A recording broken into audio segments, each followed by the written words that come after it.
What's going on, guys? Your boy Amazing here. We're back with another video, and in today's video, guys, I want to give you guys my first impressions on the first closed beta here for Duet and Abyss. I've been able to play the game now, guys, for about 5-6 days now, and I feel like I've gotten a fairly good grasp of the game. I also got to trial rank 45 on the game as well, and so yeah, I mean, there's a lot of things that I've learned playing the game, a bunch of different, mechanics, the gacha system. And so what I'm going to be doing in today's video, guys, is going over all that information that you might be interested if you are planning on getting into this game when it does release for the next closed beta, or maybe the next open beta, or even the actual full game release. So if you guys do enjoy videos like this, man, and you actually like Duet and Abyss, make sure to hit that like button and subscribe, as I will be covering the game once it does get its next beta or the full release of the game. With that out of the way, guys, let's hop in and let's start with the gacha system, as I feel like that's going to be a fairly important thing for a lot of people, when getting into Duet and Abyss. Alright, guys, so for the gacha system of Duet and Abyss, it's actually going to be a very, very nice gacha system in the sense that you are going to be able to guarantee the first copy of a rate up character. This is the first time in a gacha game where I feel like it's and especially with the kind of new gen gachas with like Genshin, with Wuwa, right? A lot of the more newer gachas take the 50-50 formula, and this game does as well, but after you get your first copy of the rate up character. So you can see here, guys, that there is an Awaiting Spring's Embrace 100% up exclusive chrono event, which is pretty much the banner, and it's going to be an 100% increase in drop rate for the exclusive 5-star Psyche throughout the event.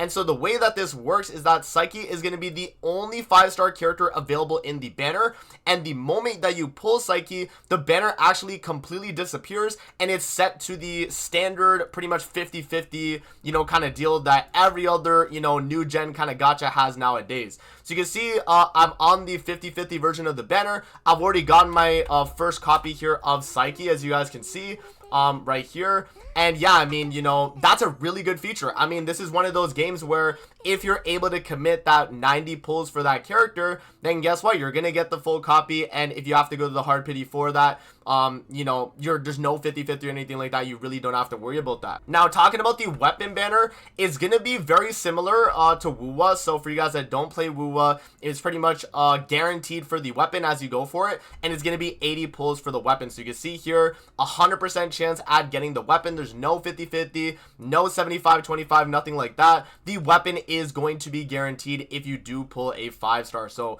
bear that in mind. That's going to be for the event weapon and the event actual character banner. Now, for the standard banner, guys, this is going to be the exact same as Genshin, with the, pretty much every character is going to be split 0.6% raids, and you're also going to have a bunch of weapons as well. One thing to make note about, though, in this beta, and we will cover this a little bit later, but pretty much all the weapons here that you guys can see are completely free to play and craftable. So we'll talk about that when we do get to that point in the video, but the characters are going to be exclusive to the standard banner, or if you do lose a 50-50 on the event banner after you've pulled your first copy of the rate up unit. So yeah, just kind of bear that in mind, guys. I feel like weapons are a little bit less valuable because you're able to, craft them free to play. The characters are going to be a lot more valuable to actually pull for, and if they are available and you do get them, then that's going to be really good for your account on Duet and Abyss. So that is going to be the gacha system right there. Let's move on now to the stamina system of the game. So with Duet and Abyss being a kind of anime Warframe type game,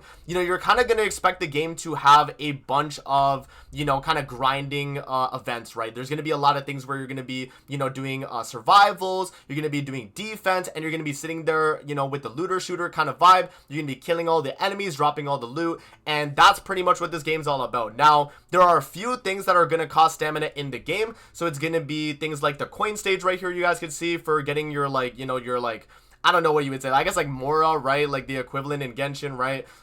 You have your character XP books, which are going to be for leveling up your characters, right? You're going to have the weapon XP as well. And each of these game modes, by the way, guys, are different types of game modes in the game. So excavation is going to be, you have a little point, and you're gonna have to bring these little cubes to power the excavation thing, and yeah, you're gonna be able to clear for that. So bear in mind that each of these things are gonna be different types of stages, and they each are gonna cost a certain amount of stamina as you go through the difficulty. Here you can see this one is still 30 across the board, but I think some of these do go up, if I'm not mistaken, and maybe on the later ones.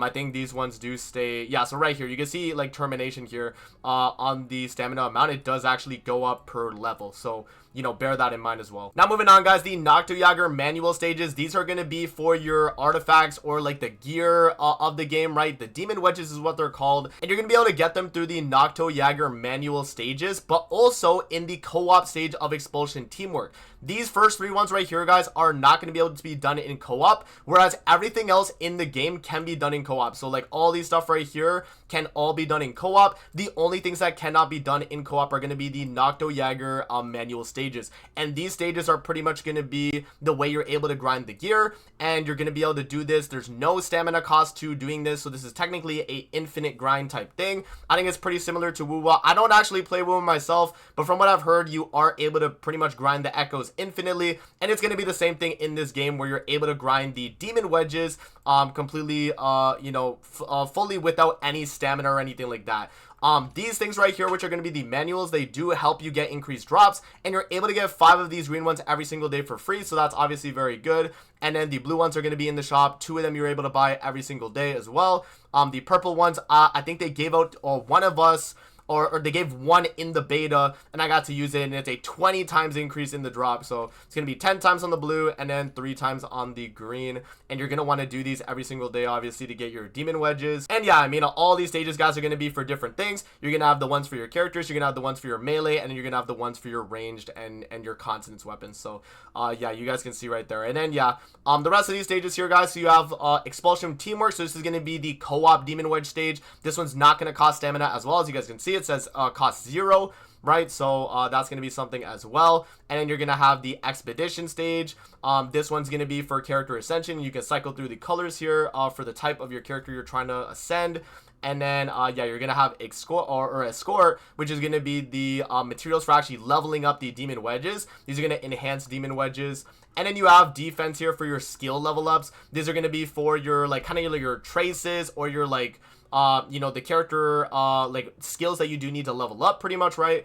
So that's going to be that, right? And then for the final thing here, guys, relocation is going to be forge materials. So things you're going to be using in the actual forging of the game, which is kind of a feature that, you know, Warframe has as well, where you're able to craft a bunch of different weapons. And this stage, I feel like, is kind of one where you can just kind of disregard this, especially if you are playing the game pretty heavily, because you're going to get a ton of these materials, you know, completely from just doing other stages. And I honestly don't recommend really doing this. You guys can see here I have like a ton of these, like blue ones right here, 1,000 of these. So yeah, if you just play the game, I feel like you don't need to do this stage. But yeah, these are all going to cost stamina, guys, except the Noctojager manuals and the Expulsion Teamwork Demon Wedge stage. Alright, guys, now moving on to the combat and the movement of the game. I think the combat and movement for, you know, in the gacha space at least, I think is very, very good. But if we're comparing it to Warframe, the game that it's pretty much based on, I don't think that it's as crazy. And honestly, I think it needs a lot of polishing for it to be even close to Warframe's movement. But I don't think that it's really necessarily trying to be exactly as good as Warframe's, or, you know, even better than that. I don't think they're even trying to do that. I think the devs really just like took the formula and was like, okay, let's just put it in this game.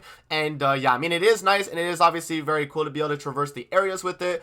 In terms of the combat, though, obviously you're gonna have your one ranged weapon and your one melee weapon, and you're gonna have all your abilities on your characters. You're gonna be able to summon some of your characters as well, guys, and they're gonna be pretty much from a thing called the tactical backpack, which is gonna be kind of like a scroll wheel where you're able to summon a certain character. And yeah, I mean, you're pretty much able to put any character that you've pulled on your account, and you can actually put them into the fight, and they'll help you throughout a mission if you're doing it solo, and even in co-op if you have one person along with you. Both of you can bring one extra character, and that can actually help you out in the stage. And all it really is, guys, is just you have your guns for shooting, or for, you know, whatever you're doing with the gun. If it's like a bow, if it's a AR, you have like grenade launchers and stuff. And then for like melees, you have like swords, pole arms, grade swords, things like that. And you can kind of mess around with the things that you do like as well. There's a ton of different weapons in the game. And yeah, I think overall the combat for a gacha game is very good, and same with the movement. But if we're comparing it to Warframe, I think Warframe does a lot of things better than this game in terms of, like, you know, the actual, you know, movement of the game, and even some of the fluidity of it as well. So yeah, overall really good in my opinion for like the gacha space. But if we're talking against like Warframe and its, you know, competitors and stuff, I wouldn't say it's as crazy in terms of the movement. Alright, guys, so now let's talk characters in the game. So this is going to be a main thing that's going to be the feature that people are going to want to kind of know about as well. Like, what characters are going to be in the game, what types of characters, what do they have to offer. So there's a bunch of different characters in this game. I have a bunch of, you know, like a few ones from the beta here. I don't have every single character, so bear in mind, like, you know, I don't have experience with every single character here. Fina is going to be the, I would say, the Kazuha of the game. She's insane. She buffs a bunch of different damage buffs. You can see here it says the features of the character, support, and weapon damage, and you can kind of just see based on that.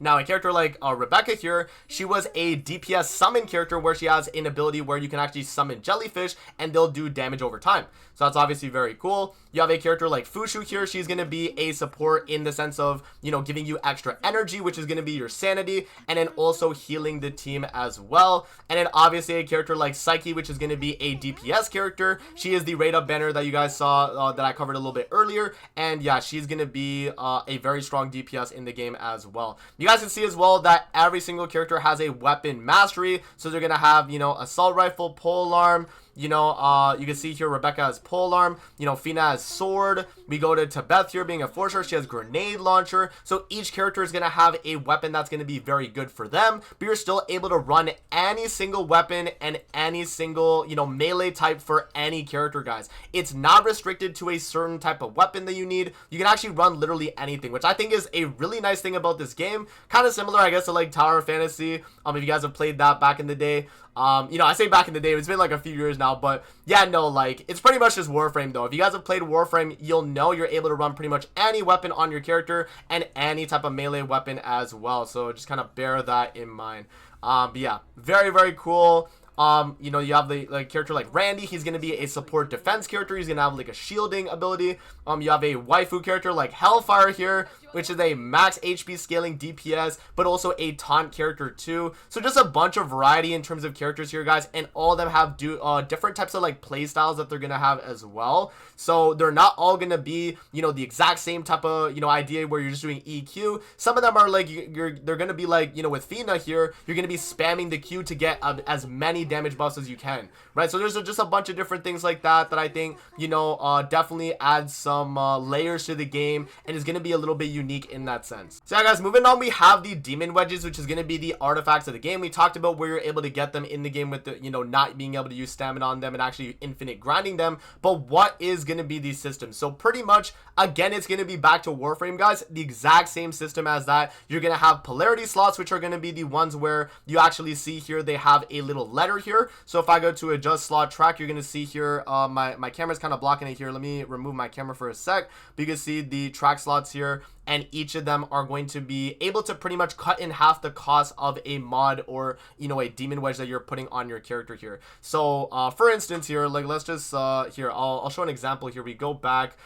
If I wanted to put on this one right here, the Pan's Eternity, I'm gonna need one that's gonna have the this one right here, which is this symbol. So if I put it on this symbol right here and I have enough space on my build, I can actually slot it in and boom, I'm gonna get the stat increase for, you know, whatever it is. So right here it's gonna be skill duration plus minus skill range, and so you're able to get that. And these are flat stat bonuses. These are not RNG bonuses. It's not gonna be like, you know, with Genshin or, you know, with any of the Hoyo games, guys. These are flat stat buffs that you're gonna be getting on your characters. So just kind of, you know, thinking about that right there, it's gonna be just straight up, you get the stats and there's nothing to it. You know, you literally just get the stats.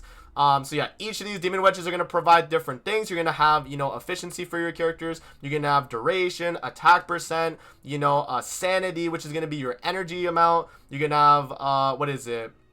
Skill range, just a bunch of different things you can do to kind of tweak your characters. Same goes with weapons. You're gonna have the crit chance, crit damage. You're gonna have attack range for your melee. You're gonna have, you know, what is it, like combo increase. So there's a bunch of like intricate stuff that you can go into. And if you guys have played Warframe and you know the you know, kind of combat in that game, there's a ton of different ways you can kind of go about it with, you know, builds for your characters, and I think that's going to be a very important thing. So yeah, I mean, you can see here that I've built this weapon pretty well, the Dawnbringer. I have a bunch of different polarity slots here, and I have 106 crit chance on this weapon, guys. So we're over capping on crit rate, but there is also, you know, doing extra damage for having that overcap crit rate. That is something that I actually found out in the game as well, which Warframe has as like orange crits or red crits. You are able to do that in this game. It's like a little exclamation mark when you do hit, you know, a certain amount of damage, and it's gonna be if you like roll that like 6%, let's say, right? So yeah, it's pretty much gonna cover the demon wedges right there, guys. A pretty nice system in my opinion. I mean, Warframe always had a really good system with their modding. It was very, you know, kind of like a lot of different people could make different types of builds,